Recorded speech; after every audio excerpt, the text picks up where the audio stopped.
and now we're going back to cover the dignitaries, the elitists, as they arrive. And right now is the prime time for them to start arriving for the next 3 or 4 hours. We took about a 30-minute break. I'm sure we missed a few, but it doesn't matter. Because we've got scores of people that just organically are listeners, info warriors that are out here taking action.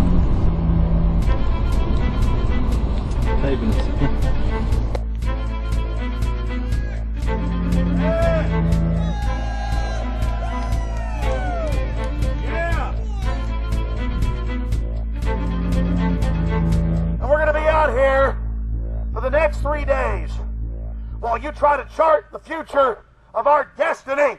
We're taking our destiny back. You're not our gods or our masters. We witnessed at least 7 convoys of armed Secret Service entering the Westfield's Marriott, and internal sources confirmed that both candidates did attend at least one meeting inside the conference.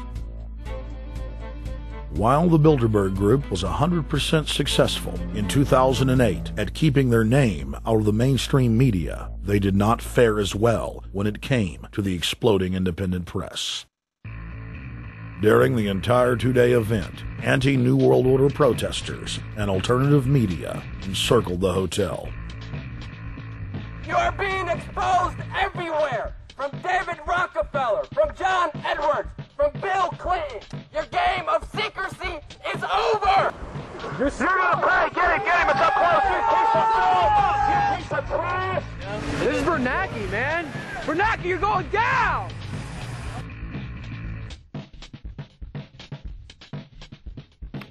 Obama, we know you're here, Obama.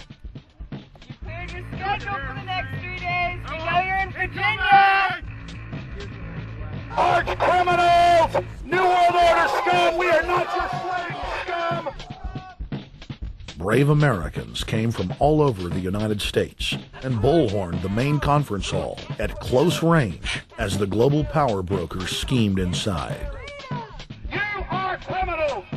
You control the central bank, you control the currency, and you're turning our beautiful country and world into a nightmare!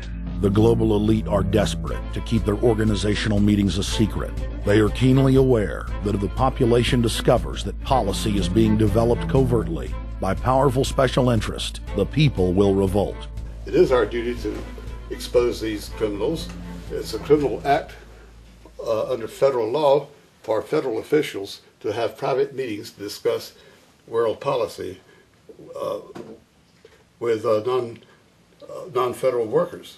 So everybody from the State Department, Treasury Department, White House, Defense Department, and others who show up, as they always do, they're committing a criminal act simply by being here to attend a secret meeting with officials from other countries to discuss U.S. policy in the world.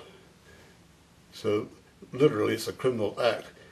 And every newspaper, every broadcaster has a patriotic duty to expose these scum and the evil they project.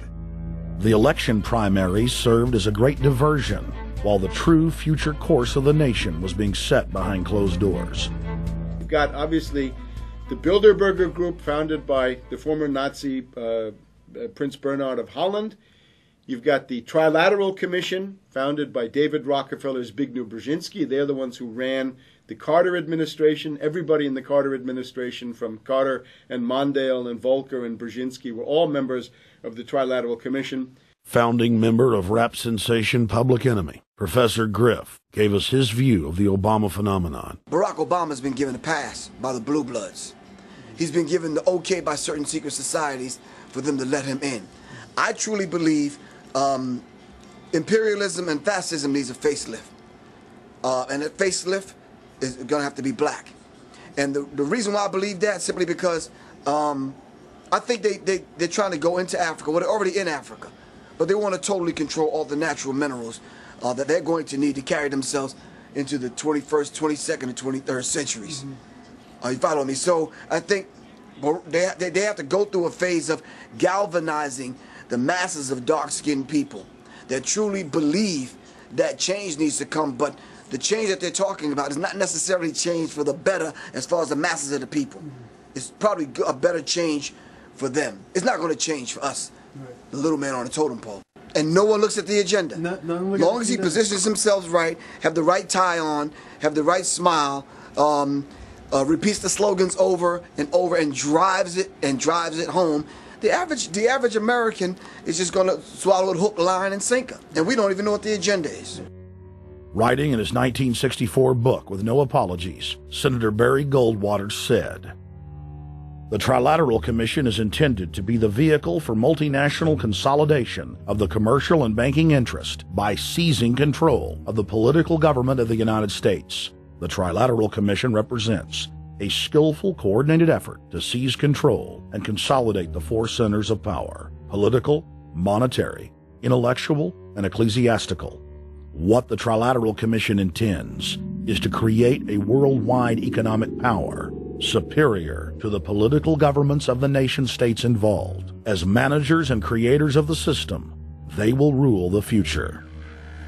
Bilderberg issues executive decisions and prime directives to its subdirectorates for implementation. The Trilateral Commission takes the Bilderberg Group agenda and executes it through regional roundtable groups throughout Europe, Asia, and the Americas. The Council on Foreign Relations serves as the managing roundtable group in the United States sector.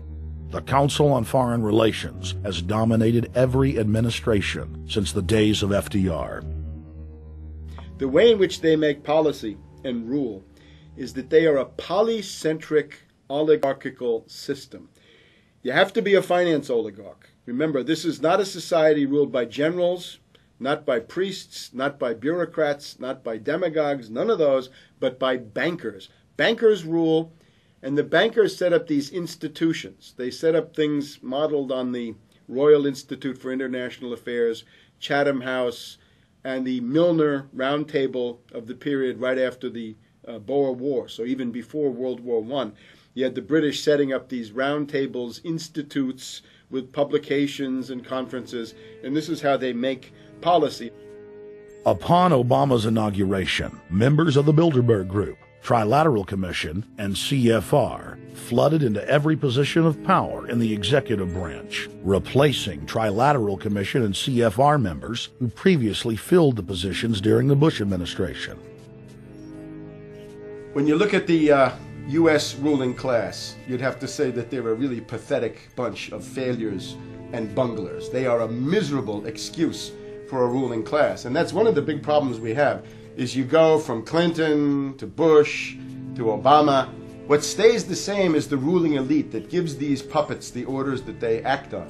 And these orders are wrong-headed, let's say, to say the least. They're basically bankrupt. They're going to lead to the collapse of this civilization. What they're doing is using the existence of the United States as a formerly powerful nation state to act out their Wall Street fantasies of world domination and maintaining their capital structures and maintaining their system of looting. And this can't be done.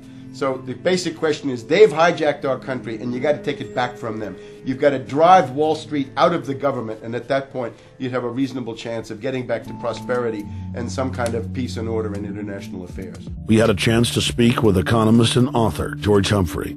They have created a power elite, and we're not talking about the millionaire down the street. You can't even be a member of their club unless you're a multi-billionaire.